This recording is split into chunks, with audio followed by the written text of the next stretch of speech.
சிறகடிக்க ஆசை சீரியல்ல இனி என்ன நடக்க போகுதுன்னு நம்ம பார்க்க போகிறோம். ஜீவாட்ட எப்படியாவது பணத்தை வாங்கி ஆகணும் அப்படின்னு சொல்லி மனோஜ் முயற்சி பண்ணுறாரு. அப்படின்னு சொல்கிறாங்க, பணத்தை கொடுக்காம நீ இந்த ஸ்டேஷன் விட்டு போகக்கூடாது அப்படிங்கிறாங்க. அப்போ இன்ஸ்பெக்டர் சொல்கிறாங்க, சார் அட்வொகேட் சார் உடனே உங்கள் பார்ட்டிக்காரங்கிட்ட பேசுங்க. அவங்க பண்ண மோசடியை நாங்கள் நிரூபித்தோம் அப்படின்னா ஜெயிலுக்கும் போக வேண்டியிருக்கும். அதுபோக பணத்தையும் கோர்ட்டிலேருந்து வாங்கி கொடுத்துருவாங்க, பார்த்துக்கோங்க. உங்கள் வெளிநாட்டு கனவே பழிக்காது உங்கள் கிளைண்ட்டுக்கு, அதை சொல்லிடுங்க அப்படிங்கிறாங்க.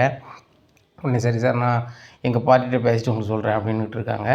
இந்த சூழ்நிலையில் ஸ்டேஷன் வாசலில் உட்காந்து பேசிகிட்டு இருக்காங்க. அப்போது முத்து பார்க்குறாரு, என்ன மேடம் இங்கே இருக்கீங்க அப்படிங்கிற, ஒரு வேலையாக வந்திருக்கேன் முத்து அப்படிங்கிறாங்க. அப்போ சரி சரி மேடம் ஃபாரின்லேருந்து வந்திருக்காங்க, வெளிநாட்டு போகணுன்னா போலீஸ்கிட்ட பெர்மிஷன் வேணும் போல் அப்படின்னு சொல்லிட்டு ஒரு ஓரமாக நிற்காரு. அப்போ ஜீவாவுக்கு ஃபோன் அடிக்கிறாரு தினேஷ், நீ எங்கேம்மா இருக்க அப்படிங்கிறாங்க.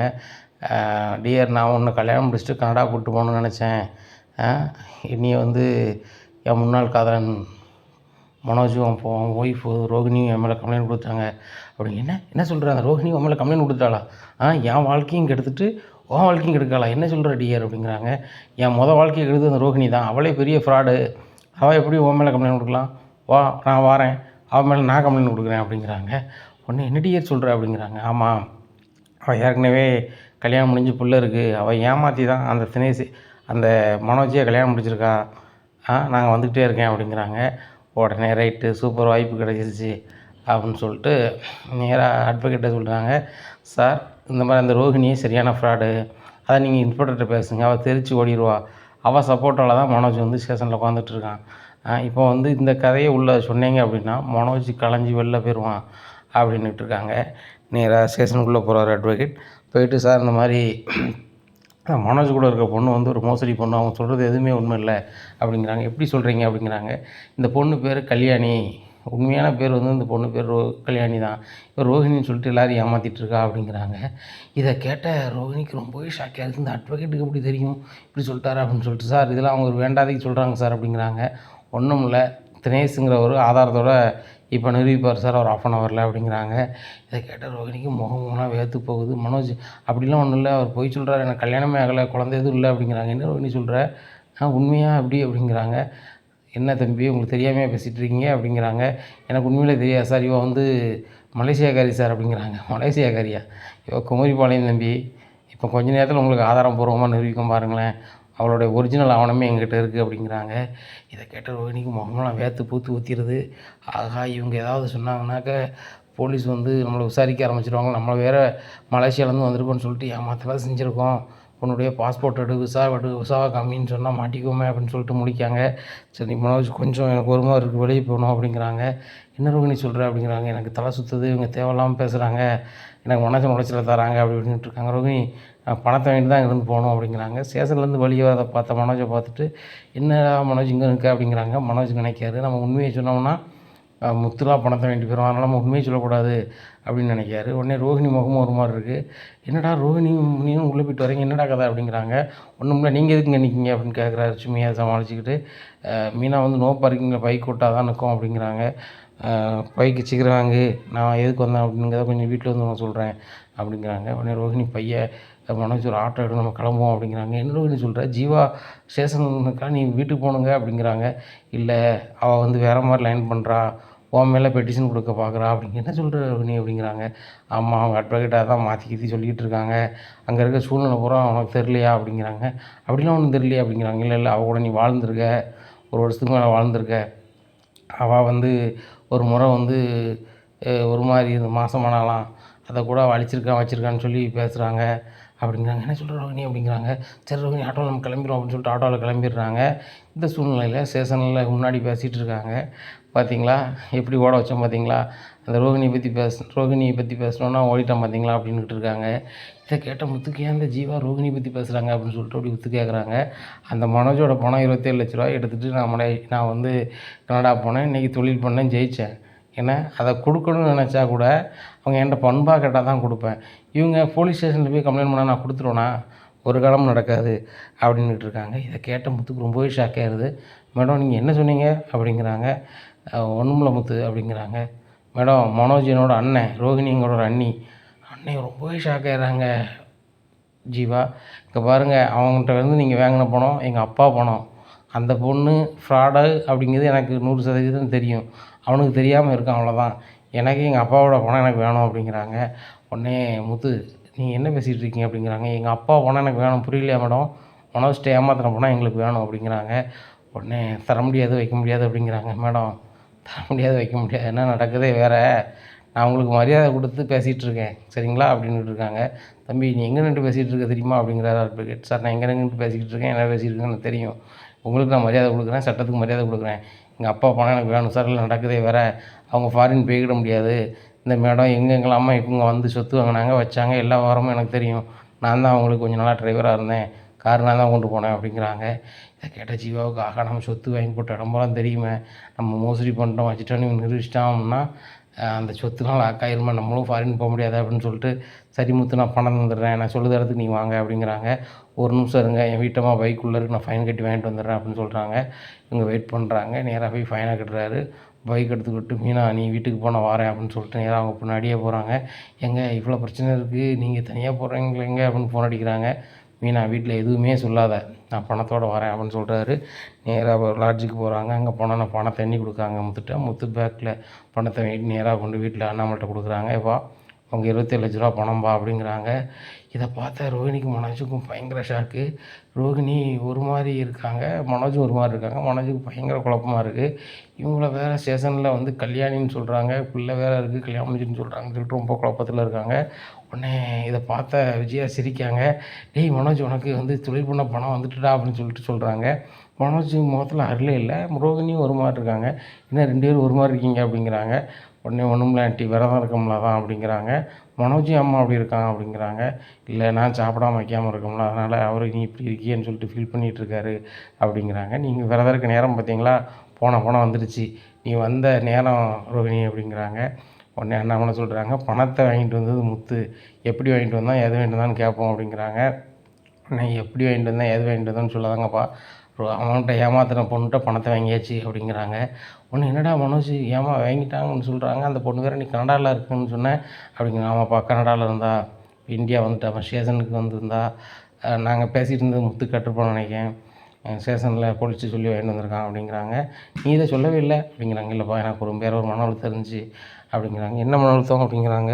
ஒன்றுமில்லப்பா அப்படி இப்படின்னு சமாளிச்சுட்டு இருக்காங்க. ரோகிணி ஒரு மாதிரி இருக்காங்க. ரூமில் போய் இருந்துக்கிறாங்க. ரூமில் போய் தான் நினைக்காங்க, அந்த தினேஷ் வந்து எதுவும் சொல்லியிருப்பானா முத்துட்ட, அந்த ஜீவா எதுவும் சொல்லியிருப்பாளா, என் வாழ்க்கை இன்னும் அவ்வளோதானா அப்படின்னு சொல்லிட்டு பயங்கரமாக முடிச்சிட்ருக்காங்க. சரி இன்றைக்கி நைட்டு எல்லோரும் தூங்கின பிறகு நைஸாக வீட்டு விட்டு வெளில போயிட வேண்டியதான் அப்படின்னு நினைக்காங்க. எல்லோரும் தூங்கிடுறாங்க. மனோஜும் இங்கே ரோஹிணிட்ட படுக்க மனசு இல்லாமல் மனசு கஷ்டத்தில் மாடியில் போய் படுக்காரு. இந்த சூழ்நிலையில் ரோஹிணி எல்லோரும் தூங்கின பிறகு 3 மணிக்கு எழுந்திரிச்சி அப்படி கிளம்புறாங்க வீட்டை விட்டு. இதை பார்த்தா மீனா ரோஹிணி நீங்கள் எங்கே போகிறீங்க அப்படிங்கிறாங்க. ஒன்றும் இல்லை மீனா எனக்கு அவசர வேலை இருக்குது அப்படிங்கிறாங்க. விடிஞ்ச பிறகு நீங்கள் போக வேண்டியதானே, மனோஜ் இல்லைன்னா மனோஜை கூப்பிட்டு போக வேண்டியதானே அப்படிங்கிறாங்க. உடனே மீனா நான் முக்கியமான இடத்துக்கு போக வேண்டியிருக்கேன், நீ மறிக்காதீங்க அப்படிங்கிறாங்க. நான் மறிக்கலை, இவ்வளோ நேரத்துக்கு போனால் உங்களுக்கு பாதுகாப்பு இருக்காது, வண்டியும் இருக்காதா, நீங்கள் எப்படி போவீங்க, ஏன் ஸ்கூட்டி வேணால் தரட்டுமா அப்படிங்கிறாங்க. உங்கள் ஸ்கூட்டிலாம் வேண்டாம் நான் பார்த்துக்கிறேன், என் ஃப்ரெண்டு காரு கொண்டு வராங்க அப்படிங்கிறாங்க. உடனே வித்தியா காரை வச்சுட்டு வெளில நிற்கிறாங்க வாடகை காரில். உடனே இவங்க போய் ஏறுறாங்க, கார் கிளம்பி போகுது. உடனே காலையிலே விடியுது. விஜயா வந்து தேடி ரோஹிணியை பார்க்க ரூமுக்கு போகிறாங்க. ரோஹிணிங்கிறாங்க. ரோஹிணி இல்லை. மனோஜ் வந்து மாடியிலேருந்து வராரு. டேய் ரோஹிணி எங்கடா அப்படிங்கிறாங்க. தெரிலம்மா ரூமில் தான் இருந்தா அப்படிங்கிறாங்க. அவ்வளோ காங்கலையடா அப்படிங்கிறாங்க. என்னம்மா சொல்கிற அப்படிங்கிறாங்க. காங்களா அப்படின்னுட்டு இருக்காங்க. உடனே மீனா சொல்கிறாங்க காலைல 3 மணிக்கு ரோகிணி எழுந்திரிச்சி வெளில கிளம்புனாங்க, நான் இவ்வளோ நேரத்துக்கு ஏன் போகிறீங்க, காலைல போக வேண்டியதானே, இல்லைன்னா மனோஜை கூப்பிட்டு போக வேண்டியதானேன்னு கேட்டேன். அவங்க எனக்கு முக்கியமான வேலையாக போக வேண்டியிருக்கு, அதெல்லாம் உங்களுக்கு சொல்ல வேண்டிய அவசியம் இல்லை அப்படின்னு சொல்லிட்டு என் ஃப்ரெண்டு வண்டி வருது நான் போகிறேன்னு சொல்லிட்டு காரில் ஏறி போயிட்டாங்க. அவங்க கூட அவங்க ஃப்ரெண்டு வித்தியா இருந்தாங்க, காரில் போனாங்க நான் பார்த்தேன் அப்படிங்கிறாங்க.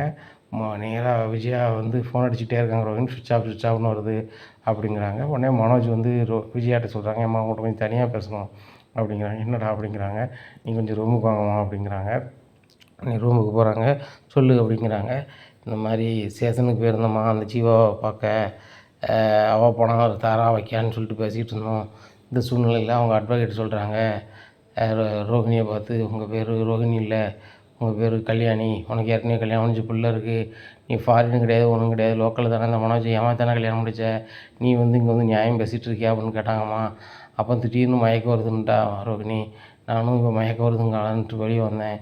வந்த நேரத்தில் தான் வந்து அந்த ஜீவா நான் அவளை ஏமாற்றிட்டேன்னு சொல்லிட்டு பெட்டிஷன் கொடுக்க போகிறான்னு சொன்னோன்னே பயந்து வந்துட்டோமா, பணத்தை வாங்க முடியல. இந்த சூழ்நிலையில் முத்து எப்படி தான் பணம் வாங்கினான்னு எனக்கு தெரியல. முத்தும் ஸ்டேஷன் வாசலில் தான் நின்றான் அப்படிங்கிறாங்க. இவங்கடா அப்படி அங்கே இருக்கா வந்தான் அப்படிங்கிறாங்க. எனக்கு தெரிலம்மா, மீனா வண்டி வந்து நோ பார்க்கிங் கூப்பிட்டாங்கன்னு சொல்லிட்டு போலீஸ் வந்து வண்டியை கொண்டு போனாங்களாம். இவன் முன்னாடியே வந்திருக்கானா, இல்லை ஜீவா கூட தான் வந்தானே, எனக்கு என்ன வரன்னு தெரியலம்மா, நான் ஜீவாட்டை இவன் பணம் வாங்கிட்டு வந்துட்டாம்மா அப்படிங்கிறாங்க. ஆமாடா, பணம் கூட அப்பாட்ட தான் இருக்குது, என்னை நம்பி தரமாட்டுறாரு. எனக்கு என்கிட்ட எப்போ வருதோ நான் அப்போ உனக்கு நான் வந்து தொழிலுக்கு தரேன்டா அப்படிங்கிறாங்க. சரிம்மா, தொழில் பண்ணியாவது காசு தாம்மா அப்படிங்கிறாங்க. ரோகிணி இப்படி சொல்கிறீடா அப்படின்னு சொல்லிட்டு ரொம்பவே முழிக்காங்க.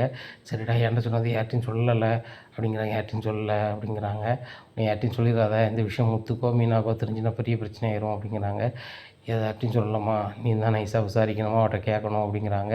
அவ்வளோதான், கேட்க ஆளை காங்கலையடா அப்படிங்கிறாங்க. ஆமாம், காலையிலே விடிஞ்சிருக்கு, எங்கே போனான்னு தெரில, வித்யா கூட தானே போயிருக்கா, அவள் வீட்டுக்கு தான் போயிருப்பா, நம்ம காலையிலே நம்ம 2 பேருமே வீட்டாண்டு போய் பார்ப்போமா அப்படிங்கிறாங்க. உடனே கொஞ்ச நேரம் ஆகுது, எல்லோரும் ஒரு மாதிரி இருக்காங்க. உடனே அண்ணாமலை கேட்குறாங்க, ரோஹிணி எங்கே அப்படின்னு கேட்குறாங்க மனோஜ்ட்ட. அவள் காலையிலே பார்லருக்கு போகிறேன்ட்டு போயிட்டா அப்படிங்கிறாங்க. உடனே மீனா சொல்கிறாங்க, மாமா 3 மணிக்கே அவங்க போயிட்டாங்க அப்படிங்கிறாங்க. என்ன 3 மணிக்கு பார்லர் போயிட்டாளா அப்படிங்கிறாங்க. அம்மா ஏதோ அவசர வேலைக்குன்னு போனாங்க மாமா, இவ்வளோ நேரத்துக்கு போகிறீங்களே, கொஞ்சம் நேரம் கழிச்சு போனானே அப்படின்னு. எனக்கு வேலை இருக்குது, இதெல்லாம் அவங்கள்ட்ட சொல்லிகிட்டு இருக்கணும் அவசியம் இல்லை, கதவை திறக்க நான் போகிறேன் அப்படின்னு சொல்லிட்டு போயிட்டாங்க. அவங்க ஃப்ரெண்டு ஒரு காரில் இருந்தாங்க, போயிட்டாங்க சேர்ந்து அப்படிங்கிறாங்க. ஏன் இந்த பொண்ணு இப்படி செய்யுது, எல்லார்ட்டும் சொல்லிட்டு போகலாமே அப்படிங்கிறாங்க. இவ்வளோ நேரத்துக்கு போகிறது சரி கிடையாது அப்படின்னுட்டு இருக்காங்க. உடனே மனோஜ் ஒரு மாதிரி இருக்க, மனோஜ் நீ ஏன் ஒரு மாதிரி இருக்கா, அவள் நீ இடத்தோட போயிட்டா ரோகிணி அப்படின்னு சொல்லிட்டு ஃபீல் பண்ணுறியா அப்படிங்கிறாங்க. அவன்ப்பா அப்படின்னு சமாளிக்கிறாரு. விஜயா சொல்கிறாங்க, நானும் மனோஜும் கோயிலுக்கு போக வேண்டியிருக்குங்க அப்படிங்கிறாங்க. ஒவ்வொரு நேரமும் நீ அந்த பொண்ணை தானே கூட்டி போகணும்னு சொல்லுவேன், இப்போ இவனை கூப்பிட்டு போகிறேன் அப்படிங்கிறாங்க. இன்றைக்கி அவன் புருஷன் வரதான் இருக்கணுமா, அதனால் நான் மனோஜை கூப்பிட்டு போகிறேன் அப்படின்னு சொல்லிட்டு மனோஜை கோயிலுக்கு போகிறேன்னு சொல்லிட்டு நேராக வித்யா ரூமுக்கு போகிறாங்க. வித்யா வீட்டில் யாருமே இல்லை. இன்னும் பக்கத்தில் கேட்குறாங்க, இந்த பொண்ணு எப்போ வரும் அப்படின்னு சொல்லிட்டு. இந்த பொண்ணு எங்கேயோ வெளியூர் போகிறேன்னு சொல்லிட்டு போச்சு, 2-3 நாளைக்கு வராது அப்படிங்கிறாங்க. இவங்களுக்கு ரொம்பவே ஷாக் ஆகிடுது. ரோஹிணிங்காங்களே, வித்யாவுங்காங்களே, என்னாச்சு, உண்மையிலேயே ஃப்ராடு தானா, இல்லைன்னா வேண்டாதையும் சொன்னாங்களா அப்படின்னு சொல்லிட்டு ரொம்பவே முழிக்கிறாங்க. ரோஹிணி செல்லும் சுவிட்ச் ஆஃப்னு வருது. அப்போ பார்லர் போயிருப்பாளோ அப்படின்னு சொல்லிட்டு பார்லருக்கு போகிறாங்க. பார்லரில் போய் ரோஹிணி வந்தாலாமா, ஓனர் வந்தாலாமா அப்படின்னு கேட்குறாங்க. எங்கள் ஓனர் ரோஹிணி இல்லை, எங்கள் ஓனர் வேறு, அவங்க வந்துட்டு போயிட்டாங்க. என்ன பார்லரே விற்றுட்டாளா அப்படிங்கிறாங்க. உங்களுக்கு தெரியாதா, பார்லர் விற்று பல மாதம் இருக்குமே அப்படிங்கிறாங்க. என்ன பல மாதம் இருக்குமா, அதான் பேரை மாற்றிட்டாங்களா அப்படின்னு சொல்லிட்டு மனசு ரொம்பவே முழிக்காரு. அவங்களுக்கு ஷாக்கு மேலே ஷாக்கு, இவளுக்கு சொந்த பார்லராவது இருக்குன்னு பார்த்தா அதுவும் இல்லையா, அதுவும் ஃப்ராடா அப்படின்னு சொல்லிட்டு ரொம்பவே முழிக்காங்க. இந்த சூழ்நிலையில் அப்பவும் ஃபோன் பண்ணி பார்க்குறாங்க வித்யாவுக்கு போகுது. வித்யா ஃபோன் எடுக்க மாட்டுறாங்க. அப்போ வித்யா சொல்கிறாங்க, உன் வீட்டுக்காரர் என்ன ஃபோன் அடிச்சிட்ருக்காரு அப்படிங்கிறாங்க. நீ பிளாக் பண்ணி விடு, நான் அவர்கிட்ட பேச மனநிலை இல்லை, இப்போ நம்ம கொடைக்கானல் போய்ட்டுருக்கோம், கொடைக்கானலில் போன பிறகு தான் எனக்கு வந்து நிம்மதியாக இருக்கும் அப்படிங்கிறாங்க. நேராக கொடைக்கானலில் இறங்குறாங்க. இறங்கி ரூம் எடுத்து தங்குறாங்க. அங்கேருந்து ஃபோன் அடிக்கிறாங்க ரோஹினியோட அம்மாவுக்கு. எம்மா என் வாழ்க்கையே முடிஞ்சு போச்சு அப்படிங்கிறாங்க. என்னடி சொல்கிற, உன் வாழ்க்கைக்காக என்னெல்லாம் பண்ணியிருக்கேன், என்னெல்லாம் போய் சொல்லியிருக்கேன், முடிஞ்சிட்டுன்னு சொல்கிறேன் அப்படிங்கிறாங்க. ஆமாம்மா, அந்த பிஏ தினேஷ் வந்து என் வாழ்க்கையை முடிச்சு விட்டுட்டான், சொல்ல வேண்டிய நேரத்தில் கரெக்டாக சொல்லி நீ சொதப்பி விட்டுட்டான். இப்போ நான் அசிங்கப்பட்டு போயிருப்பேன், அந்த முத்து மீனாவும் தெரிஞ்சா. அது தெரியுதுக்கு முன்னாடி நான் வீட்டை விட்டு வந்துட்டேன், இன்னும் அந்த வீட்டுக்கு போக மாட்டேம்மா, உங்ககிட்ட வர்றதுக்கு எனக்கு மனசு இல்லைம்மா அப்படிங்கிறாங்க. ஏன்டி அங்கே போக விருப்பம், வேற எங்கேயும் போக விருப்பம் பேராதடி, உனக்கு ஒரு பையன் இருக்காண்டி, அவனை நீ எப்படிடி வளர்ப்ப அப்படிங்கிறாங்க. எனக்கு அப்புறம் அப்படிங்கிறாங்க. எனக்கு தெரிலம்மா, நான் அவனை வளர்த்துருவேன், மனோஜ்கிட்ட பேசி வீட்டுக்கு கூட்டி போயிடுவேன்னு நினச்சேன். ஆனால் இன்னும் இருக்கிற நிலைமையை பார்த்தா ஒரு காலமும் கூப்பிட முடியாது போல், அதனால் நீ அவனை நல்லா பார்த்துக்கோமா, அவனுக்கு எப்படியாவது ஒரு டெபாசிட் அமௌண்ட்டு உங்கள் அக்கௌண்ட்டில் அனுப்பிட்டு தாம்மா நான் எதுவும் செய்யணும்னாலும் செய்வேன் அப்படிங்கிறாங்க. அது மாதிரி எதுவும் தப்பான முடிவு எதுவும் எடுத்துடாதடி, நல்ல மாதிரி இரு அப்படிங்கிறாங்க. இல்லைம்மா, நானும் வித்யாவும் கொடைக்கானல் வந்துடுவோம், மனசுக்கே சரியில்லை அப்படிங்கிறாங்க. சரி, அந்த மனசு சரியாவது வரைக்கும் நீ கொடைக்கானல் இருந்துட்டு நேராக குமரிபாளையம் வந்துடு அப்படிங்கிறாங்க. இல்லைம்மா, குமரிபாளையம் அட்ரஸும் வந்து முத்துக்கும் தெரியும், அதனால் அங்கே தேடி வருவாங்க, அங்கே இருக்குது சரி இருக்காது அப்படிங்கிறாங்க. அப்போ சித்தி வீட்டுக்காவது போடி அப்படிங்கிறாங்க. சித்தி வீட்டு அட்ரஸ் தான் நீ வந்து காமிச்சு கொடுத்துருக்கிய மீனாவுக்கு அப்படிங்கிறாங்க. உடனே ஆமாடி, அங்கேயும் ஒரு வாட்டி வந்திருக்காங்க அவங்க 2 பேரும் அப்படிங்கிறாங்க. ஏம்மா நீ இருக்கே விட மாட்டே, போகவே விட மாட்டேச்சே அப்படின்னு சொல்லிகிட்டு இருக்காங்க. சரி ஃபோனை வைமா அப்படின்னு சொல்லிட்டு இருக்காங்க. உடனே மறுபடியும் ஃபோன் அடிக்காங்க ரோகிணிக்கு அவங்க அம்மா. அந்த முத்து மீனாவும் நீ தப்பாக நினைக்க, அவங்க ரொம்ப நல்ல டைப்பு, உங்கள் மாமியாரும் மாமனாரும் நல்லவங்க தான், அவங்கள்ட்ட வேணால் நான் பேசி புரிய வைக்கட்டுமா அப்படிங்கிறாங்க. நீ பேசி புரிய வச்சு அது வேறு மாதிரி போயிடும், இருக்கப்போ அசிங்கத்தோடு இருக்கட்டும். அவங்க உண்மையை நம்புகிறாங்களா குழப்பத்தில் இருக்காங்களா எனக்கு தெரியாது, ஆனால் கண்டிப்பாக மனோஜ் வந்து என் அம்மாட்ட சொல்லியிருப்பான், அவங்க அம்மா எப்படியாவது என்னை தேடிட்டு தான் இருப்பாங்க, அதனால தான் செல்லை சுவிட்ச் ஆஃப் பண்ணிவிட்டு உட்காந்துருக்கேன். இப்போ கூட வித்யா ஃபோனில் தான் உனக்கு பேசிகிட்டு இருக்கேன். ஏன்னா வித்யா ஃபோனுக்கும் மனோஜ் ஃபோன் அடிக்க ஆரம்பிச்சிட்டாரு. இன்னும் வித்யா வீட்டுக்கு தேடி அவர் கண்டிப்பாக போயிருப்பார் மனோஜ். இப்போ அடுத்த கட்ட நடவடிக்கை நீ காங்கலன்னு சொல்லிட்டு குமரிப்பாளையத்துக்கோ எங்கேயோ தேடி அலைவாங்க. பார்லரையும் போய் அந்த ஆன்ட்டி விசாரிச்சுருவாங்க. அங்கே என் பார்லர் இல்லைன்னு தெரிஞ்சுச்சுன்னா அவ்வளோதான். இவ்வளோ நிலமை இருக்குது, அதனால் என்ன செய்யணும்னு தெரியல. தற்சமயத்துக்கு நான் வந்து ஒரு பக்கம் போக முடியாத நிலமையில இருக்கேன் அப்படிங்கிறாங்க. ஏன்டி பேசாமல் நீ குமரிப்பாளையமே வந்துடுடி, பார்த்துக்கலாம்.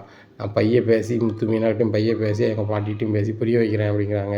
நீ புரிய வச்சாலாம் அங்கே வேலைக்கு ஆகாது, கதை எல்லாம் மீறி போயிட்டு அப்படின்ட்டு இருக்காங்க. இந்த சூழ்நிலையில் இந்த நிலைமையே தெரியாமல் நான் வந்து மலேசியாவிலேருந்து வந்திருக்கேன் அப்படின்னு சொல்லிட்டு அவங்க மலேசியா ப்ராட் மாமா வராரு. அங்கே மலேசியாவில் என் அப்பாவுக்கு பெயில் எல்லாம் ரெடி ஆகிடுச்சு, எங்கள் அப்பா ஒரு வாரத்தில் வெளில வந்துடுவார் அப்படின்னு சொல்லிட்டு பில்டப் பண்ணி இங்கே வந்து பேசிகிட்டு இருக்காரு. உடனே அண்ணாமலை பயங்கர சந்தோஷம். சம்மந்தி வந்துடுவாரா? ஆமாம், உங்கள் வீட்டுக்கு வந்துடுவார். எனக்கு அங்கே அவருக்கு ஜாமீன் கிடச்சின்னு சொன்னோன்னே எங்களுக்குலாம் நெருக்கடி சரியாயிடுச்சு, ஆனால் இயல்பு நிலைக்கு வந்தாச்சு, நானும் மலேசியா கிளம்ப போகிறேன், வைக்க போகிறேன்னுட்டு இருக்காங்க. இந்த சூழ்நிலையில் ரோகிணியை காங்கலாக வைக்கலான்னு சொல்லி தேடிட்டு கடுப்புலேயே வராங்க. ரோகிணியோட அத்தை விஜயாவும் மனோஜும் வீட்டுக்கு வந்து பார்க்குறாங்க. இங்கே மலேசியா மாமா உட்காந்துருக்காரு. சரியான கடுப்பு. உடனே விஜயா அமைதியாக வராங்க. உடனே அண்ணாமலை கேட்குறாங்க, என்ன விஜயா அமைதியாக வர, மலேசியா சம்மந்தி வந்திருக்காரு, வாங்கன்னு கூட கேட்கல அப்படிங்கிறாங்க. வாங்க வாங்க சம்மந்தி, உங்கள்கிட்ட தனியாக பேசணும் அப்படிங்கிறாங்க. இன்னும் என்ன விஜய் அப்படி பேசுகிற அப்படிங்கள, சம்மந்தி வந்திருக்காங்கல்ல, அவங்களுக்கு கொஞ்சம் நெருக்கடி இருந்துச்சு, ஃப்ரீயாக இருக்காங்களா, சரி ஆகிட்டான்னு கேட்குறது தாங்க அப்படிங்கிறாங்க. ஒன்றும் இல்லை சம்மந்தி, இருங்க நான் வாக்கிங் போயிட்டு வரேன், தினம் வாக்கிங் போயிட்டுருக்கேன், என்ன டாக்டர் போய்ட்டு சொல்லியிருக்காங்க, நீங்கள் காஃபி போட்டு கொடு விஜயா, மீனா பார்த்துக்காங்க அப்படின்னு சொல்லிட்டு போகிறாங்க. சம்மந்தி உங்கள்கிட்ட கொஞ்சம் தனியாக பேசணும் அப்படிங்கிறாங்க. இன்னும் மீனா சொல்கிறாங்க, அங்கிளுக்கு நான் காய் போட்டு கொடுக்குறேன், அப்புறம் பேசுங்க அத்தை அப்படிங்கிறாங்க. நான் பேசுறதுக்கெலாம் உங்கள்கிட்ட டைம் கேட்டு தான் பேசணுமோ, முதல்ல இரு, நீங்கள் வாங்க அங்கிள் அப்படிங்கிறாங்க. சரி ஆண்டி கொண்டு போகிறாங்க. உடனே கதவை அடைக்கிறாங்க. கதவை அடைக்கிறத பார்த்தோன்னே அவர், என்னம்மா கதவை அடைக்கிங்க அப்படிங்கிறாங்க. நீங்கள் உண்மையிலே அவங்க ரோகிணிக்கு யார் அப்படிங்கிறாங்க. என்னம்மா அப்படி சொல்கிறீங்க அப்படிங்க. நீங்கள் யார் அப்படிங்கிறாங்க. அங்கிள் அங்கிள் தானே, உண்மையிலே அங்கிள் தானா, உங்களுக்கு மலேசியா தானா அப்படிங்கிறாங்க. உடனே திருன்னு முடிக்காரு. என்னம்மா அப்படி கேட்குறீங்க அப்படிங்கிறாங்க. இல்லை அந்த பொண்ணு பேர் கல்யாணி, அந்த பொண்ணுக்கு வந்து குமரிப்பாளையம் ஊர் அப்படி இப்படின்னு சொல்கிறாங்க, பார்லரும் சொந்தம் கிடையாது அப்படிங்கிறாங்க. உண்மையிலே அவளுக்கு இந்தியா தானா இல்லைனா மலேசியா தானா அப்படின்னு கேட்குறாங்க. என்னம்மா சொல்கிறீங்க, அவளுக்கு உண்மையிலே மலேசியா தான், அவள் பேர் ரோகிணி தான், கல்யாணி கிடையாது அப்படி இப்படிங்கிறாங்க. நீங்கள் உங்கள் மாமா தானா அப்படின்னு கேட்குறாங்க. என்ன இப்போ ஆண்டி இப்படி கேட்குறீங்க அப்படிங்கிறாங்க. சரி உங்கள் மருமகன் எங்கே போயிருக்கா அப்படின்னு கேட்குறாங்க. எனக்கு என்ன தெரியும்ண்ணா, இங்கே இருப்பான்னு தான் வந்தேன், எங்கள் பார்லர் போயிருக்காளோ அப்படிங்கிறாங்க. பார்லரும் இல்லை, இங்கேயும் இல்லை, பார்லரை விற்றுருக்கா. அதுபோக ஒரு இடத்துல போகும்போது அவள் பேர் கல்யாணின்னு சொல்லி 2-3 பேர் சொல்லியிருக்காங்க. எது உண்மைன்னு தெரியல. மனோஜ் நானும் அவள் ஃப்ரெண்டு வீட்டுக்கு தேடி போனோம். இங்கே வித்யா வீட்லையும் இல்லையா, வித்யா வீட்டிலனா அடுத்தாப்புல ஒரு கடை இருக்குங்களா, அங்கே அவள் வீட்டு சாவி கொடுத்துட்டு போவா வித்யா, அங்கேயும் கேட்டால் சொல்லிடுவாங்களே அப்படிங்கிறாங்க. இதெல்லாம் உங்களுக்கு எப்படி தெரியும் அப்படிங்கிறாங்க. ரோகிணி சொல்லியிருக்கா அப்படிங்கிறாங்க. ஓ ரோகிணி உங்களை சொல்லியிருக்காளா அப்படின்னுட்டு இருக்காங்க. சரி ரோகிணி உங்கள் ஃபோனுக்கு ஃபோன் அடித்தா என் நம்பருக்கு ஃபோன் அடிப்பீங்களா அப்படின்னு சொல்லிட்டு ஃபோன் நம்பர் கொடுக்காங்க, விஜயா ஃபோன் நம்பரை. சரி ஆண்டி நான் போயிட்டு வரேன், இந்தியாவில் சின்ன வேலை இருக்கு முடிச்சுட்டு தான் போவேன், ரோகிணி எனக்கு கால் பண்ணணும் கால் பண்ணுறேன் அப்படிங்கிறாங்க. உடனே சரி அப்படின்னு சொல்லிட்டு கிளம்புறாங்க. உடனே மனோஜ் கேட்குறாரு, அங்கிள்கிட்ட கேட்டையாம்மா அப்படிங்கிறாங்க. அவர் வந்து ரோகிணி மருமக தான், மலேசியாக்காரி தான் சொல்கிறாங்க. ஆனால் நீ வந்து அவள் மலேசியாக்காரி, அவள் பேர் மலேசியாக்காரி கிடையாது அப்படின்னு சொல்கிறியாடா அப்படின்னு. நான் சொல்லலம்மா, அந்த ஸ்டேஷனில் அந்த வக்கீல் சொன்னார், அதனால தான் நான் கேட்குறேன், எனக்கு டவுட்டாக தான் இருக்க, வேறு ஒன்றும் இல்லைம்மா அப்படிங்கிறாங்க. டேய் இவ்வளோ இருக்கட்டும்டா, பார்லர் ஏன்டா குத்தா அப்படிங்கிறாங்க. எனக்கு என்னம்மா தெரியும் அப்படிங்கிறாங்க. நீ இப்போ வெளிநாட்டுக்கு போகிறதுக்கு பணம் எதுவும் கேட்டையா நெருக்கடி பண்ணி அப்படிங்கிறாங்க. நான் கேட்டேம்மா, ஆனால் வந்து பணம் ரெடி பண்ண முடியலன்னு சொன்னால், உனக்கு ஏதாவது வழி பண்ணி ரெடி பண்ணி தருவேன்னு சொன்னான், ஆனால் இப்படி விற்று ரெடி பண்ணிப்பான்னு எனக்கு தெரியாது, அந்த பணத்தையும் எங்கே வச்சுருக்கான்னு தெரிலம்மா அப்படிங்கிறாங்க. டேய் எங்கடா வச்சுருப்பா, ரூமில் தான்டா எங்கேயாவது வச்சுருப்பா, தேடுறா அப்படிங்கிறாங்க. ரூமில் பூரா தேடுதாங்க, ஒரு பக்கமும் பணம் இல்லை. இப்போ பணமும் இல்லை, பணத்தை எடுத்துகிட்டு அப்போ இவளே ஏஜென்சியில் கெட்ட போயிட்டாளா அப்படிங்கிறாங்க. தெரியலையம்மா அப்படிங்கிறாங்க. இப்போ ஏஜென்சியில் போய் கேட்குறாங்க, ரோகிணி வந்து பணம் கட்டினாங்களா ஃபாரின் போகிறதுக்கு அப்படிங்கிறாங்க. உடனே உங்களுக்கு பேரில் கட்டலையே அப்படின்னு சொல்லிட்டு தேடி பார்த்துட்டு சொல்கிறாங்க. அப்போ எங்கே போயிட்டா, பார்லரை விற்றுருக்கா, அப்போ பார்லர் விற்றா பணம் வாங்கியிருப்பா, அப்போ உனக்கு பிஸ்னஸ் பண்ணதுக்கு எதுக்கும் ரெடி பண்ணதுக்கு போயிட்டாளா, அவங்க அப்பா ஜாமீனில் வரதுக்குள்ளே உனக்கு ஏதாவது பண்ணணுன்ட்டு போயிட்டாளா அப்படிங்கிறாங்க. ஏம்மா அவள் உண்மையிலே ரோகிணி தானா, கல்யாணியானே குழப்பமாக இருக்குது, நீ வேறு அது இதுன்னு சொல்லாதம்மா அப்படிங்கிறாங்க. டேய் அவளை பார்க்கவே தெரியலையாடா, பணக்கார பொண்ணு மாதிரி தான் இருக்குது, இவங்கெல்லாம் என்னெல்லாம் சொல்கிறாங்க, நான் இப்போ இவ்வளோ தூரம் அவங்ககிட்ட வந்தாலும் கூட எனக்கு வந்து நீ மனசை திருப்தி விடுறது தான் வந்தேன் வித்யா வீட்டுக்கு கூட அப்படிங்கிறாங்க. சரிம்மா நீங்கள் சொல்லுற மாதிரியே இருந்தால் நல்லது தான் அப்படிங்கிறாரு மனோஜ். ஜீவா நாளைக்கு ஃபாரின் போகணுன்ற நிலைமையில் போகலை. போனவங்க தினேஷ்ட்டு சொல்கிறாங்க, நம்ம இங்கேயே இருந்துடும் பேசாமல், இனிமேல் தான் பிரச்சனை முடிஞ்சிட்டேன், நான் கனடாவில் வந்து அங்கே தொழில் பண்ணுறேன், அதே தொழிலை இங்கேயும் தான் பண்ணலாமே, அப்படிங்கிறாங்க. ஆமாம், இங்கே சொத்து வேறு வாங்கிட்டேன், பேசாமல் நம்ம இங்கேயே இருக்கலாம், அந்த ரோகிணி உன்கிட்ட வாலாட்ட மாட்டானுமே, நம்மகிட்ட தான் அவள் ஆக்கு இருக்கு அப்படிங்கிறாங்க. நல்ல வேலை தினேஷ், நீ எல்லா எவிடன்ஸும் வச்சுருந்தீங்க, இல்லைன்னா நான் வந்து சிங்கி சீரழிஞ்சிருப்பேன் அப்படிங்கிறாங்க. ஒன்றும் பிரச்சனை இல்லை உனக்கு டார்லிங், உனக்கு வந்து இன்னும் நான் இருக்கேன் அப்படிங்கிறாங்க. இல்லை நீ கொஞ்சம் முன்னுக்கூட்டி வந்திருந்தா அந்த முத்து வந்திருக்க மாட்டான், அந்த பணம் இழப்பு ஏற்பட்டிருக்காது அப்படிங்கிறாங்க. நீ முன்னாடியே சொல்லியிருந்தியா 25 லட்ச ரூபா நம்மளுக்கு லாபமாக இருக்கும், இப்போ கொஞ்சம் நட்டமாயிருச்சு, இப்போ ஒன்றும் கெட்டு போகல, அந்த ரோகிணியும் வந்து பணம் காய்க்குது மரம் தான், கொஞ்சம் கொஞ்சமாக அவட்ட வாங்கிடலாம் அப்படிங்கிறாங்க. ஆமாம் டார்லிங் வாங்கிருங்க, இதுக்கு 25 லட்ச ரூபாய்க்கு டபுளாகவே வாங்கிருங்க அப்படிங்கிறாங்க. அழகாக வாங்கிடலாம், உன் பாட்டில் இரு அப்படிங்கிறாரு தினேஷ் ஜீவாக்கிட்ட. உடனே ஜீவாட்ட அவங்க ஃப்ரெண்டு சொல்கிறாங்க, ஏண்டி உனக்கு பணம் காய்க்கிறதுக்கு ஏதாவது ஒன்று பிடிச்சிரு தானே அப்படிங்கிறாங்க. தினேஷை பணம் இல்லாமல் இருக்கலாம், ஆனால் எப்படி பணம் கறக்கணும்னு எல்லாமே தெரியும் அப்படிங்கிறாங்க. உடனே தினேஷ் சொல்கிறார், ஆமாம் நம்ம 3 பேர் சேர்ந்து ராஜ வாழ்க்கை வாழ்வோம் அப்படிங்கிறாங்க. உடனே ஜீவாவை தான் நீங்கள் கல்யாணம் முடிக்கிறீங்க, என்ன எதுவும் கல்யாணம் முடிக்கலையே அப்படிங்கிறாங்க. உங்களை கல்யாணம் முடிக்கல, நீங்கள் வந்து ஜீவாவுக்கு ஃப்ரெண்டு எனக்கும் ஃப்ரெண்டு அப்படிங்கிறாரு தினேஷ். இந்த சூழ்நிலையில் அண்ணாமலை வந்து ஃபோன் அடிக்கிறாங்க முத்துக்கு. முத்து வீட்டில் ஒரு மாதிரி சூழ்நிலை இருக்குது, ரோகிணியே காங்கலை, ரோகிணியை தேடணும், அவங்களும் 2 விஜயாவும் மனோஜும் திருன்னு முடிச்சிட்ருக்காங்க, ஆனால் ரோகிணி வீட்டிலே இல்லை, அன்டயத்தில் போயிருக்கா, என்னாச்சு ஏதாச்சுன்னு தெரில, விசாரிக்கணும் அப்படிங்கிறாங்க. உடனே பார்லரில் அங்கே எங்கேன்னு போய் விசாரிக்கிறாங்க. விஜயாவுக்கும் மனோஜுக்கும் தெரியாமல் எங்கேயுமே அவங்களோட தகவல் கிடைக்கல. உடனே வீட்டுக்கு வராங்க. என்ன விஜயா, ரோகிணியை காணலை, காலைல 3 மணிக்கே போயிருக்கா, இருட்டிட்டு இன்னும் வரலை, அந்த ஃபுல்லு நம்பரும் சுவிட்ச் ஆஃப்னு வருது, இவன் புருஷனாக இருக்கான், இவனுக்கு ஒரு பதட்டம் இல்லை, அப்படி இப்படின்னு இருக்காங்க, நாங்களும் தேடி இளைஞ்சோம் வச்சோம் அப்படிங்கிறாங்க. இப்போ என்ன தான் செய்ய, நீ எதுவும் சண்டை கண்டை போட்டியாடா அப்படின்னு கேட்குறான். ஒன்றும் சண்டை போடலப்பா, ஸ்டேஷனுக்கு தான் போனோம் வச்சோம் அப்படிங்கிறாங்க. இந்த மாதிரி கதை அப்படிங்கிறாங்க. உடனே அந்த பொண்ணை பார்க்க அப்படி தெரியலை அப்படிங்கிறாரு அண்ணாமலை. சரி நம்ம சந்தேகப்பட வேண்டாம், அந்த பொண்ணு நல்ல பொண்ணாக கூட இருக்கலாம், வேண்டாம் அதை கூட யாரும் சொல்லியிருக்கலாம் என்ன அப்படிங்கிறாங்க. உடனே முத்து சொல்கிறாரு, எப்பா அவளை பார்க்க ஃப்ராடு மாதிரி தான் தெரியுது, உண்மையிலே மலேசியா மாதிரி எனக்கு தெரியல, மலேசியா தான் எனக்கு ஊருன்னு சொல்லிட்டு கிடந்தா, ஆனால் ஃபாரின்லேருந்து வந்த மாதிரி தெரிலப்பா அப்படிங்கிறாங்க. இல்லை முத்து, நம்ம எதையுமே ஆதாரபூர்வம் இல்லாமல் சொல்ல வேண்டாம், அந்த பொண்ணு இப்போ எங்கே போயிருக்கா ஏது போயிருக்கான்னு தேடணும், நீ வந்து மனோஜ் நீ வந்து முத்து கூட போ, தேடி பாருங்க அப்படிங்கிறாங்க. நீ எங்கேன்னுப்பா தேடி பார்க்க, அன்னைக்கு பார்லரில் போய் கேட்டோம், குமரிபாளையத்துக்கு போயிருக்காங்கன்னு சொல்லி ஒரு தகவல் கிடச்சிச்சு, போனோம், இன்றைக்கி எங்கே போய் பார்க்க அப்படிங்கிறாங்க. அந்த ஃப்ரெண்டு ஒரு பொண்ணு இருக்குன்னு சொன்னாங்களா, அந்த பொண்ணுக்கு தொடர்புடைய இடங்களை தேடுங்க அப்படிங்கிறாங்க. உடனே அப்போ தான் விஜயா சொல்கிறாங்க, டேய் என் மாமா வந்தோன்னே சொன்னார், ரோஹிணிக்கு ஃப்ரெண்டு வந்து வீட்டு சாவி வந்து ஒரு இடத்துல கொடுப்பான்னு சொல்லிட்டு அந்த இடத்துல விசாரிப்பேன்டா அப்படிங்கிறாங்க. அங்கே போகிறாங்க. அவங்க அம்மா வித்தியா வந்து கொடைக்கானலில் அவங்க சொந்தக்காரங்க இருக்காங்க, அங்கே போனாலும் போயிருப்பா அப்படிங்கிறாங்க.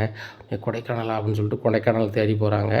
இங்கே ரோஹிணி ரொம்ப மன உளைச்சல், அங்கே இருந்த இடம்லாம் சுற்றி பார்த்துட்ருக்காங்க. கரெக்டாக வித்யா ஃப்ரெண்டு வீட்டுக்கு போயிடுறாங்க. வித்யா ஃப்ரெண்டு வீட்டிலேருந்து ஃபோன் அடிக்காங்க, இந்த மாதிரி உங்களை தேடி வந்திருக்காங்க சென்னையிலேருந்து, பேர் மனோஜா அப்படிங்கிறாங்க. உடனே வித்தியா சொல்கிறாங்க, டேய் உன் புருஷன் தேடி வந்துட்டான்டி, இங்கே இங்கே வந்துட்டானா அப்படின்னு சொல்லிட்டு, ஆகா தெரிஞ்சு தான் வந்துட்டாங்களா தெரியாமல் தான் வந்துட்டாங்கன்னு தெரியலை, ஆனால் நம்ம இப்போதைக்கு மாட்டோம்னா சங்கடம் தான், நம்ம இங்கே இருக்காத மாதிரி தான் காட்டணும் அப்படிங்கிறாங்க. ஏன்டி அப்படிங்கிறாங்க. இல்லை இதுக்கு வேறு கதை சொல்லி தான் சமாளிக்கணும், இங்கேருந்து நம்ம இது மாட்டோம் அப்படின்னா வேறு மாதிரி போயிடுவோம் அப்படிங்கிறாங்க. யாரெல்லாம் வந்திருக்காங்கன்னு தெரியாது, முத்து வந்திருந்தாங்கன்னா 1க்கு 2 பேசுவான், சரி வராது அப்படிங்கிறாங்க.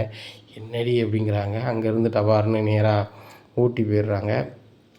ஊட்டி போனோன்னா இங்கே தேடி தேடி பார்க்குறாங்க. அவங்க இங்கே தான் வந்தாங்க, ஆனால் அழகாங்களா அப்படிங்கிறாங்க. அப்போ அந்த பொண்ணு வந்து இங்கே தான் வந்திருக்கு அப்படின்னு சொல்லிட்டு முத்தெல்லாம் இது உறுதிப்படுத்திடுறாரு. உடனே அண்ணாமலை போகணும்னு சொல்கிறாங்க. எப்போ அந்த பொண்ணு கொடைக்கானல் வந்திருக்கு, மனோஜ்ட்டு சொல்லாமல் அது டூருக்கு வந்திருக்கும் போல் அந்த பொண்ணு கூட, இவன் தான் வந்து அனாவசியமாக தேடி அலைதான், புருஷன் முன்னாடிக்குள்ள சரியான அண்டர்ஸ்டாண்டிங் இல்லை போலப்பா, அதான் சொல்லாமல் வந்திருக்கு, நீங்கள் ஒன்றும் பயப்படாதப்பா அப்படிங்கிறாங்க. உடனே அண்ணாமலை சொல்கிறாங்க, இந்த மனோஜ் வந்து வேலைக்கு தான் போக மாட்டான்னா பொண்டாட்டியை சரியாக நடத்த தெரியாதா அப்படிங்கிறாங்க. உடனே விஜயா சொல்கிறாங்க, ஏங்க எப்படி சொல்கிறீங்க அப்படிங்கிறாங்க. அவள் டூரு போயிருக்கான்னு நினைக்கிறேன், கொடைக்கானலுக்கு போயிருக்கா, சுற்றி பார்க்க போயிருக்கா, இப்போ வேறு எங்கேயும் போயிட்டாங்கன்னு நம்ம தெரில, அவள் ஃப்ரெண்டு கூட தானே போயிருக்கா, சரி வருவா அப்படிங்கிறாங்க. என்னங்க கல்யாணம் முடிஞ்ச பிள்ளைக்கு என்னங்க டூரு அப்படிங்கிறாங்க. இப்போ உள்ள பிள்ளைகள்லாம் சொல்ல முடியாது, நீ மருமகளை மகளாக பார்த்தோன்னா உண்மையிலேயே உன்கிட்ட சொல்லுவா, நான் அப்படி தானேங்க பார்த்தேன் வச்சேன் அப்படிங்கிறாங்க. நீ வந்து ஃப்ரெண்ட்லியாக கூப்பிட்டு பேசியிருக்க மாட்டேன், இனிமையாவது அப்படி பேசு, கல்யாணம் முடிஞ்ச பிள்ளை சொல்லிட்டு போனால் நல்லாயிருக்கும், அதுபோக புருஷன்கிட்ட ஒரு அனுசரணை வேணும், இவனும் ஒரு பொறுப்பாக நடந்துக்கிட்டால் தான் மதிப்பா, ஒரு உத்தியோகம் தான் புருஷ லட்சணம்பாங்க, இவன் வேலைக்கே போக மாட்டேங்கான், அப்புறம் எப்படி உண்மையிலேயே அந்த பொண்ணு சொல்லும், அது உழைக்குது, அது சாப்பிடுது, நம்ம யார்கிட்ட சொல்லணும் அப்படிங்கிற நிலை தானே வரும், அதனால் அது சொல்லாமல் அவங்க ஊருக்கு போய்ட்டு நம்ம தெரில அப்படின்னு சொல்லிட்டு அண்ணாமலை சொல்கிறாங்க. இங்கே ரோகிணிக்கு வந்து உண்மையெல்லாம் தெரிஞ்சு போச்சு போல், மனோஜ் ஃபேமிலியில் அதான் நம்மளை தேடி அலையிறாங்கன்னு சொல்லிட்டு அது பயத்தோடு ஒவ்வொரு ஊராக சுற்றுது. இந்த சூழ்நிலையில் மனோஜுக்கு ரொம்பவே சங்கடம். நம்ம ரோகிணியை வந்து தப்பாக பேசினதுனால ரோஹிணி மனசங்கடப்பட்டு எங்கே போயிட்டாளோ, அவள் உண்மையிலேயே மலேசியாலேருந்து வந்த பொண்ணு தான், நம்ம தான் தப்பாக நினச்சிட்டோம் அப்படி இப்படின்னு சொல்லிட்டு ரொம்பவே அழுதாரு. உடனே முத்து சொல்கிறாரு, அந்த பொண்ணுக்கு மலேசியாவோ இந்தியாவோ நீ அந்த பொண்ணை விரும்புகிற, அதெல்லாம் உன் பொண்டாட்டி, அவள் உழைச்சி நீ சாப்பிடணும்னு நினைக்கல அந்த நிமிஷத்தில், இதே மாதிரி இரு சரியா, ஒன்றுமே பிரச்சனை இல்லை, உழைச்சி உன் பொண்டாட்டியை காப்பாற்று, உண்மையான அன்பு இருந்தால் உன் பொண்டாட்டி உன்னை தேடி வருவா சரியா, கவலைப்படாத அப்படிங்கிறாங்க. மனோஜ் வந்துடுவாளா முத்து அப்படிங்கிற, கண்டிப்பாக வந்துடுவா அப்படிங்கிறாங்க. உடனே ரவி சொல்கிறாரு, இது வரைக்கும் முத்து இப்படி பேசினதில்லை, முத்தே இப்படி பேசுகிறான்னா உன்னோட கஷ்டம் அப்படி இருக்குது, நீ அந்தளவுக்கு அண்ணியை விரும்புகிற சரியா, கண்டிப்பாக அண்ணி கிடச்சிடுவாங்க கவலைப்படாத அப்படிங்கிறாங்க. நேராக வீட்டுக்கு போகிறாங்க. வீட்டுக்கு போனோன்னே விஜய் கேட்குறாங்க, ரோஹிணி எங்கே அப்படிங்கிறாங்க. அம்மா ரோஹிணி தேடி பார்த்தாங்க காங்கலம்மா, தேடி பார்க்கும்போது கொடைக்கானல் வந்ததாக சொன்னாங்க, போன இடத்துக்கு போனேன் காங்கலை அப்படிங்கிறாங்க. உடனே அண்ணாமலை சொல்கிறாரு, அவள் டூருக்கு எதுவும் பேர்ப்பாடா, வந்துடுவா கவலைப்படாத, நீ வச்சுருக்க அன்பு அவளும் வச்சுருப்பாள்ல, கண்டிப்பாக வந்துடுவா கவலைப்படாத அப்படிங்கிறாங்க. உடனே விஜயா சொல்கிறாங்க, டேய் அவள் வந்து பணக்கார வீட்டு பொண்ணுடா, 4 இடத்துக்கு போகணும் வைக்கணும்னு நினைப்பா, நீ வேலைக்கு போனதுனால 4 இடத்துக்கு கூட்டி போக முடியும், நீ ஒரு பக்கம் கூப்பிட்டு போகலாம், அவள் ஃப்ரெண்டு கூட அவள் சொல்லாமல் முடியாமல் போயிட்டா, அவள் போனது தப்பு இதுதான், சொல்லாமல் போயிட்டா இதுதான் தப்பு, ஆனால் அந்த விரதம் இருக்கும்போது இப்படி போகலாமாடா வைக்கலாமாடா அப்படின்ட்டு கிடக்காங்க. உடனே அண்ணாமலை சொல்கிறாங்க, இப்போ இருக்க நிலைமை என்ன, அதை பாரு, விரதம் இருக்கல வைக்கலன்ட்டு இருக்காது, அந்த புள்ள எங்கே இருக்குது, நல்லா இருக்கா அப்படின்னு மட்டும்தான் இன்றைக்கி நிலைமைக்கு தெரியணும், அதுக்கப்புறம் மீதியை பேசிக்கலாம் அப்படிங்கிறாங்க. உடனே சுருதி சொல்கிறாங்க, ரோகிணி பெரிய பணக்கார வீட்டுக்காரங்களா பொண்ணாக இருந்தால் கூட போகும்போது அவர் ஹஸ்பண்ட்டையாவது சொல்லிட்டு போகணும்ல, இப்போ எனக்கு ஏதாவது வருத்தம் இருந்தால் ரவிட்டையாவது சொல்லிட்டு போக தானே செய்வேன், அதை செய்யணும்ல அப்படிங்கிறாங்க. ஏம்மா இவனுக்கும் அவனுக்கும் ஒழுங்காக அனுசரணை இல்லைன்னா எப்படிமா சொல்லுவா அப்படிங்கிறாங்க. அதுவும் சரிதான், நானும் ரோகிணிக்கு ஃபோன் பண்ணி பார்த்தேன், சுவிட்ச் ஆஃப்னு தான் வருது அப்படிங்கிறாங்க. இங்கே ரோகிணியை பற்றி முத்து வீட்டில் யாருமே தப்பாக நினைக்கல அப்படிங்கிறது தெரியாமையே நம்மளை பற்றி உண்மை தெரிஞ்சு போச்சு போல் அப்படின்னு சொல்லிட்டு ஊராக அலைகிறாங்க. அப்போ வித்தியா சொல்கிறாங்க, ஏண்டி என் கையில் இருக்க காசெல்லாம் காலியாகிடுச்சு, இனிமேல் எந்த ஊருக்கும் போக முடியாடி, என்கிட்ட இருக்கிறதே இப்போ ஒரு 1000 ரூபா தான் இருக்குது, ஒன்று நம்ம சென்னைக்கு போகணும், இல்லை உங்கள் அம்மா வீட்டுக்கு போகணும், தான் 2க்கு தாண்டி போக முடியும், அந்தளவு தாண்டி காசு இருக்குது அப்படிங்கிறாங்க. சரி வழியே இல்லாமல் நேராக குமரிப்பாளையம் போயிடுறாங்க. உடனே குமரிப்பாளையம் போனோடனே கிறிஸ் வந்து, அத்தை நீங்கள் வந்துட்டீங்களா, இனிமேல் என்னை விட்டு போகாதீங்க அத்தை அப்படின்னு அழுகிறாங்க. ஆமாடா இனிமேல் ஒன்று விட்டு போக வாய்ப்பே இருக்காது, ஏன்னா எனக்கு வேறு வழியும் கிடையாதுன்னு சொல்லிட்டு அழுகிறாங்க. உடனே எங்கள் அம்மா சொல்கிறாங்க, ஏன் ரோஹிணி அழுகிற, உனக்கு எதுவுமே நடக்காது, நல்லா இருப்ப நீ அப்படிங்கிறாங்க. ரொம்ப நல்லா இருப்பேம்மா, என் வாழ்க்கையை முடிஞ்சிருச்சு, பழைய வாழ்க்கையை நான் தெரியக்கூடாதுன்னு சொல்லிட்டு மறைச்சி பிடிச்ச வாழ்க்கையை அமைச்சேன், அது ஒன்றுமில்லாமல் போயிடுச்சுமா அப்படிங்கிறாங்க. ஏண்டி மாப்பிள்ளை உன் மேலே இவ்வளோ அன்பு வச்சுருக்காருன்னு எனக்கு தெரியும், நீ ஏண்டி இப்படி நினைக்க அப்படிங்கிறாங்க. எல்லாமே அவருக்கு தெரிஞ்சிருச்சுமா, இனிமேல் அவர் என் கூட வாழவே மாட்டாருமா அப்படிங்கிறாங்க. உடனே ஏண்டி நான் வீட்டில் பேசி எப்படியாவது ஒழுங்கு பண்ணிடுதேன்டி, நீ கவலைப்படாதடி அப்படிங்கிறாங்க. அம்மா நீ பேசினா இதோட மோசமாக தான் போகும் அப்படின்ட்டு இருக்காங்க. உடனே வித்தியா சொல்கிறாங்க, ரோஹிணி ரொம்ப ஓவராக பண்ணாத, எல்லோரும் வந்து உடனே பெருசாக எடுத்துக்க மாட்டாங்க, ஒன்றும் இல்லை நம்ம பேசிக்கலாம் அப்படிங்கிறாங்க. ஏண்டி உனக்கு கல்யாணம் முடியல, நீ இதை பற்றி அசால்ட்டாக பேசுகிற, நான் கல்யாணம் முடிஞ்சபடி கல்யாணம் முடிஞ்சு நான் பிள்ளை பார்த்துட்டு இன்னொரு கல்யாணத்தை மறைச்சி கட்டியிருக்கேன், இப்போ தாண்டி உனக்கு தெரியுதா, நான் தான் உன்ட்ட சொன்னேனே முன்னாடியே சொல்லுன்னு, நீ அப்போல்லாம் கேட்க மாட்டேன்ட்ட, நான் பார்த்துக்கலாம் அப்படின்னேன். ஒரு பொய்க்கு மேலே ஒரு பொய் சொல்லிக்கிட்டே இருந்தேன், நடிக்க ஒவ்வொருத்தரையாக கூப்பிட்டுக்கிட்டு இருந்தேன், இப்போ இன்னொரு கதை நடந்திருக்கு தெரியுமா அப்படிங்க. என்ன அப்படிங்கிறாங்க. அந்த ப்ரோன் மணி நம்மகிட்டே கேட்காம அவன் வீட்டுக்கு போயிருக்காரு. என்ன அங்கே போயிருக்காரா, எங்கள் மனோஜ் வீட்டுக்கா, ஆமாம் போயிருக்காரு, அங்கே போய் மலேசியாலேருந்து வந்தேன், அவங்க அப்பா ஒரு வாரத்து ஜெயிலேருந்து வெளில வந்துடுவார், வந்தோடனே சுத்த போகிறான், விஜயா ஆண்டி பையனுக்கு கிளி செஞ்சுருவார் வச்சுருவான்னு சொல்லியிருக்காரு, ஆனால் அவங்க ஆண்டி வந்து நான் ஃபோன் நம்பர் வாங்கிட்டு நம்பாமல் என்னெல்லாமோ பேசியிருக்கு அப்படிங்கிறாங்க. ரோஹிணிக்கு ரொம்பவே பயமாயிருது. ஆகா இவன் பேரை போய் என்ன சொன்னான்னு தெரியலையே அப்படின்னு சொல்லிட்டு ரொம்பவே முழிக்காங்க. உடனே ரோஹினியோட அம்மா சொல்கிறாங்க, ரோஹிணி ரொம்ப நீ பயந்துட்டுருக்காத, நான் முத்து மீனாட்ட வேணால் பேசுகிறேன் அப்படிங்கிறாங்க. சும்மா இருமா அறிவில்லாமல் பேசிகிட்டு இருக்காத, இப்போ நடக்கக்கூடியதான் பார்க்கணும் அப்படிங்கிறாங்க. என்னடி நடக்க போகுது, இனிமேல் நடந்துட்டு இனிமேல் நீ நடந்ததை சொல்லி மன்னிப்பு கேட்டு அந்த வீட்டில் வாழ்றது தாண்டி முறை, நீ இப்போ இங்கே இந்த வீட்டில் வந்து இருக்கிறதுக்காக கல்யாணம் முடிச்ச, இல்லைன்னா நான் வாழ மாட்டேன் வைக்க மாட்டேன்னுக்கிட்டு இருக்கேன், வாழ்க்கைங்கிறது வந்து மனோஜ் வீட்டில் தான், நீ மனோஜ் கூட தான் வாழணும் அப்படிங்கிறாங்க. உடனே வித்தியா சொல்கிறாங்க, ஆண்டி இது வந்து நடக்கும்போது நடக்கட்டும், இப்போதைக்கு நீங்கள் எந்த கதையும் செய்ய வேண்டாம், காலம்தான் எல்லாம் சரி பண்ணும், அதனால் கொஞ்ச நாளைக்கு உங்கள்கிட்ட இருக்கட்டும், நான் சென்னைக்கு போகிறேன் அப்படிங்கிறாங்க. ரோஹிணியை விட்டுட்டு வித்தியா சென்னைக்கு போகிறாங்க. சென்னையில் போய் வேலை பார்த்துட்ருக்காங்க. வித்தியா நடந்து போகிறத மனோஜ் பார்த்துட்டாரு. வித்தியா கொஞ்சம் நில்லு, ரோஹிணி எங்கே அப்படிங்கிறாங்க. எனக்கு தெரியல அப்படிங்கிறாங்க. நீனும் ரோஹிணி தான் வந்து கொடைக்கானல் போனான்னு எனக்கு தெரியும், நாங்களாம் போய் விசாரிச்சுட்டு வச்சுட்டேன் அப்படிங்கிறாங்க. அதுக்கு என்ன செய்யணும் அப்படிங்கிறாங்க. இப்போ எனக்கு ரோஹிணி தெரியணும் அப்படிங்கிறாங்க. ஏன் அப்படிங்கிறாங்க. இல்லை அவளை பற்றி யாரும் சொன்னால் நான் வந்து உடனே நம்பியிருக்கக்கூடாது, அதனால தான் என் மேலே கோவப்பட்டு போயிட்டா. இனிமேல் நான் சந்தேகமே பட மாட்டேன். எங்கள் வீட்டில் யாருமே சந்தேகப்படலை. நான் வந்து ரோகிணி உன்னை கல்யாணின்னு சொல்கிறாங்களே அது என்னம்மான்னு தான் கேட்டேன். அதுக்கு அவள் கோவப்பட்டு யார்கிட்டையும் சொல்லாமல் இப்படி இதுக்குள்ளே போயிட்டா அப்படிங்கிறாங்க. உடனே வித்தியாவுக்கு அப்போ தான் ஓடுது, ஆகா இவங்களுக்கு சந்தேகம் மேலே இல்லை, ரோகிணி தான் பயந்து போயிருக்கா அப்படின்னு சொல்லிட்டு, ரோகிணி ஒரு உங்கள் வேலை விஷயமா தான் ஒரு இடத்துக்கு போயிருக்கா, அந்த ட்ரைனிங் முடிச்சுட்டு வருவா, அந்த வேலை சம்மந்தமாக உங்களுக்கு சொல்லுவா அப்படிங்கிறாங்க. என் வேலை விஷயமா தான் போயிருக்காளா, அது என்கிட்ட சொல்லிட்டு போயிருக்கலாமே அப்படிங்கிறாங்க. இல்லை சொன்னால் நீங்கள் போக வேண்டாம்னு சொல்லுவீங்க, அதான் பெங்களூர் வரைக்கும் போயிருக்கா, வந்துடுவா அப்படிங்கிறாங்க. அப்படியா, பெங்களூர் எந்த இடத்துக்கு போயிருக்கா அப்படிங்கிறாங்க. அது எனக்கு கரெக்டாக சொல்ல தெரியல, வந்துடுவா அப்படிங்கிறாங்க. உடனே சரி வித்யா உன் நம்பர் இருந்தால் கூட அப்படிங்கிறாங்க. இவ்வளோ நாள் என் நம்பரே வாங்கலை, எப்போ வாங்குறீங்க அப்படிங்கிறாங்க. இல்லை ஒன்றை வச்சு கதா வண்டி இருக்கலாம் அப்படிங்கிறாங்க. அதானே உங்களுக்கு கதா ஒன்று என்னெல்லாம் செய்வீங்கன்னு எனக்கு தெரியும். இவ்வளோ நாள் வேலைக்கே போகாமல் ரோகிணி ஏமாற்றி சாப்பிட்ருக்கீங்க, நான் சும்மா சாதாரணப்பட்ட ஆளா அப்படிங்கிறாங்க. நீ ஒருத்தி போதும் என் வாழ்க்கையை கெடுக்க அப்படிங்கிறாங்க. நீ தான் கெடுத்துட்டேல, கெடுத்தானே என் ஃப்ரெண்டை எப்படி ஆகிட்டீங்க அப்படிங்கிறாங்க. உடனே அப்படிலாம் இல்லை வித்யா அப்படின்னு சொல்லிட்டு ஃபோன் நம்பர் வாங்கிட்டு பம்மிகிட்டே போகிறாரு. உடனே வித்யாவுக்கு பயங்கர சந்தோஷம். ரோகிணி உன் வாழ்க்கையா எப்படியும் காப்பாற்றப்படும்டி, காப்பாற்றியாச்சு அப்படின்னு சொல்லிட்டு நேராக ரோகிணிக்கு ஃபோன் அடிக்காங்க அம்மாவுக்கு. உடனே வித்யா சொல்லு அப்படிங்கிறாங்க. ஏண்டி பேந்தாங்களி, நீ தாண்டி ஊராக அடைஞ்சிருக்க, மனோஜும் வீட்டில் யாருமே சந்தேகப்படலை. ஏன்னா மனோஜ் வந்து உன் பேர் கல்யாணி தானான்னு கேட்டதுக்கு நீ கோவப்பட்டுட்டு போயிட்டுன்னு தான் நினச்சிட்டு இருக்காங்க. அதே புல்ட்டப்போட நீ சென்னைக்கு வா, சென்னையில் என் வீட்டில் இருந்துட்டு மனோஜுக்கு ஃபோன் அடி, மனோஜ் வருவார், வந்த உடனே சமரசம் பேசி அப்படி நைஸாக வீட்டுக்கு போயிரு, ஒன்றுமே பிரச்சனை இல்லை அப்படிங்கிறாங்க.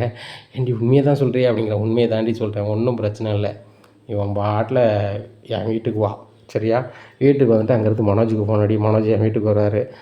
யார் சொன்னாலும் நம்புவியோ, என் பேர் கல்யாணியா, என் பேர் ரோஹிணின்னு சொல்லி உனக்கு தெரியாதோ, நீலாம் சந்தேகப்பட்ட நான் வந்து உங்களோட வாழ்வேனா, எனக்கு எவ்வளோ மனசு கஷ்டமாக இருக்கணும், நீ விரும்பி தானே கட்டினேன் அப்படி இப்படின்னு பேசு. ஆட்டோமேட்டிக்காக மனோஜ் நான் பண்ண தப்பு தான்ட்டு, நீ பண்ண தப்பை தெரியாமையே அவர் உன்னை கூட்டாகி வீட்டை பார்த்து போயிடுவார். உனக்கு ஒன்றும் பிரச்சனை இல்லை, பழையபடி உன் ராஜ்யம்தான் அங்கே அப்படிங்கிறாங்க. சரிடி ரொம்ப சந்தோஷம்டி ஏம்மா அப்படின்ட்டு ரொம்ப சிரிக்கிறாங்க. உடனே ரோகிணி அம்மா என்னம்மா ரொம்ப சந்தோஷமாக இருக்கே, என்ன சொல்லுமா அப்படிங்கிறாங்க. ஒன்றும் இல்லாமல் நான் தான் தப்பாக நினச்சிருக்கேன், அவங்க யாரையும் நீ தப்பாக நினைக்கல, ஒன்றும் பிரச்சனை இல்லைம்மா, நான் கிளம்புறேம்மா சென்னைக்கு அப்படிங்கிறாங்க. போயிட்டு வாடி, ரொம்ப நல்லா ரெடி, நானே கிறிஸை பார்த்துக்கிறேன்டி, கிறிஸை பற்றி கவலையே படாத, உன் வாழ்க்கையை மட்டும் பாருடி அப்படிங்கிறாங்க. கண்டிப்பாம்மா, நீ கிறிஸை நல்லா பார்த்துக்கோமா, நானும் கிறிஸுக்கு செலவுக்கு அனுப்புகிறேன், கிறிஸ் நான் போயிட்டு வரேன் அப்படிங்கிறாங்க. உடனே ஆண்டி நீங்கள் உடனே போயிடுவீங்களா அத்தை, என் கூட இருப்பேன்னு தானே சொன்னீங்க அப்படின்னு சொல்லிட்டு அழுகிறாங்க. கவலைப்படாத, கூடி சீக்கிரத்தில் இன்னும் நான் என்னோடய கூட்டி போயிடுவேன் அப்படிங்கிறாங்க. நீங்கள் இப்படி சொல்லிக்கிட்டே தான் இருக்கீங்க, நீங்கள் அப்புறம் நீங்கள் வரவே மாட்டீங்க அப்படிங்கிறாங்க. கண்டிப்பாக வருவேன்டா அப்படின்னு சொல்லிட்டு முத்தம் கொடுத்துட்டு அப்படி கிளம்புறாங்க. பஸ்ஸில் ஏறி போகும்போது ரொம்ப சந்தோஷமாக போகிறாங்க. மனோஜ் நம்ம ரொம்ப லவ் பண்ணுறான், அதனால தான் வந்து யார் எதை சொன்னாக்குள்ள கூட அவன் காதில் ஏற்றுக்க மாட்டான். 27 லட்ச ரூபா பணத்தை அவனால் வாங்க முடியல, அதை நினச்சி அவன் ஃபீல் பண்ணல. என்னையை காணலைன்னு தேடி இருக்கான் பார்த்தியா, அப்போ என்னையை அவன் லவ் தானே பண்ணுறான் அப்படின்னு சொல்லிட்டு ரொம்பவே மனசை சிந்தனை பண்ணிட்டு போகிறாங்க. சரி ரைட்டு, இனிமேல் நம்ம ஆண்டி வீட்டில் இருந்துக்கிட்டு நம்ம வந்து மனசை இது பண்ணிட்டு கிடக்கூடாது, எவ்வளோ சீக்கிரமாக முடியுமோ அவ்வளோ சீக்கிரம் மனோஜை தண்ணி கொடுத்துன்னு கூட்டி போயிடணும். ஏன்னா தண்ணி கொடுத்துன்னு போன பிறகு என்ன தெரிஞ்சாலும் பரவாயில்லை, மனோஜை நம்ம எப்படினாலும் சமாளிச்சிக்கலாம் அப்படின்னு நினைக்காங்க. அதே மாதிரி வித்யா வீட்டுக்கு போயிடுறாங்க. வித்யா வீட்டிலேருந்து மனோஜுக்கு ஃபோன் அடிக்கிறாங்க. மனோஜ் ஃபோன் அடிச்சு ரோகிணி எங்கே இருக்க நீ அப்படிங்கிறாங்க. வித்யா வீட்டில் இருக்க நீ வா அப்படிங்கிறாங்க. உடனே அம்மா வித்யா வீட்டில் இருக்காங்க அப்படின்னு சொல்ல போகிறாங்க. யார்ட்டையும் சொல்ல வேண்டாம், வித்யா வீட்டுக்கு வாங்க அப்படிங்கிறாங்க. உடனே மனோஜ் கிளம்பி போகிறா. டேய் எங்கடா கிளம்பி போகிற அப்படிங்கிறாங்க. இல்லைம்மா ஒரு இன்டர்வியூ இருக்குது அப்படிங்கிறாங்க. உடனே வித்யா சொல்கிறாங்க, இவ்வளோ நாள் நீ எந்த வேலைக்கும் போகல, ரோகிணி எங்கே இருக்கா எதுக்கான்னு முதல்ல விசாரிச்சியா அப்படிங்கிறாங்க. அது சம்மந்தமாக விசாரிக்க தான் போகிறேன் அப்படிங்கிறாங்க. நேராக வித்யா வீட்டுக்கு போகிறாங்க. வித்யா வீட்டுக்கு போனோன்னா மனோஜ் உள்ளே வாங்க அப்படிங்கிறாங்க. வித்யா ரோகிணியை பார்த்தோன்னா, ரோகிணியா ரோகிணி சொல்லாம மாதிரியா போயிட்டேன், அவனை தேடி எங்கெல்லாம் அலைஞ்ச தெரியுமா, முத்து என்னெல்லாம் பேசினா யாரெல்லாம் என்னெல்லாம் பேசுனாங்க தெரியுமா அப்படிங்கிறாங்க. அது எனக்கு எல்லாம் தெரியும், என் மேலே நீ எவ்வளோ பாசம் வச்சுருக்கேன்னு பார்க்க தான் போனேன், வேறு ஒன்றும் இல்லை அப்படிங்கிறாங்க. நான் நீ தப்பான நினச்சிட்டேன், நீ போயிட்டியோ, நான் தப்பாக நினைக்கல, நீ ஃபாரின்காரன்னு எனக்கு முதல்ல தெரியும், நான் இவ்வளோ படிச்சிருக்கேன் எனக்கு அது தெரியாதா அப்படிங்கிறாங்க. மனோஜ் நீ 7 டிகிரி படிச்சிருக்கேன், நீ அறிவாளின்னு தெரிஞ்சால் அவனை கல்யாணம் முடித்தேன், ஏன்னா அதுக்கெலாம் நான் போகலை, அந்த பணம் கிடைக்கல, உன்னையும் என்னால் சந்தோஷமாக வச்சுக்கல, உன் வேலைக்கு ஏதாவது பண்ண முடியுமான்னு சொல்லி தான் ட்ரைனிங் போனேன், அங்கேயுமே அந்த வேலை உனக்கு சரியில்லை, உன் படிப்புக்கேற்ற வேலை இல்லை, அதான் திரும்பி வந்துட்டேன், நம்ம வந்து எப்படினாலும் நம்ம ரெடி பண்ணிக்கலாம், பணம் தானே நான் ரெடி பண்ணி தரேன், நீ பேசாமல் கனடா வேலைக்கே போ அப்படிங்கிறாங்க. அப்படியே ரோகிணி நீ பணம் ரெடி பண்ணி தந்துடுவியா, அப்போ நான் கனடா போயிடலாமா அப்படிங்கிறாங்க. ரோகிணி எவ்வளோ நாளில் ரெடி ஆகும், உங்கள் அப்பா வேறு ஜெயிலேருந்து வரப்போகிறான், நம்மளா 1 வாரத்தில் பணம் ரெடி பண்ணிடுவா ரோகிணி அப்படிங்கிறாங்க. ரோகிணி 1 வாரத்தில் பணம் ரெடி பண்ணிவிடணும் அப்படின்னு சொல்லிட்டு திருன்னு முழிக்காங்க. இனி என்ன நடக்கும் இந்த ரோகிணி மனோஜ் வாழ்க்கையில் அப்படிங்கிறத பொறுத்திருந்து பார்க்கலாம். நம்ம சேனலை நீங்கள் மறக்காமல் லைக் அண்ட் சப்ஸ்கிரைப் பண்ணுங்கள். நன்றி, வணக்கம்.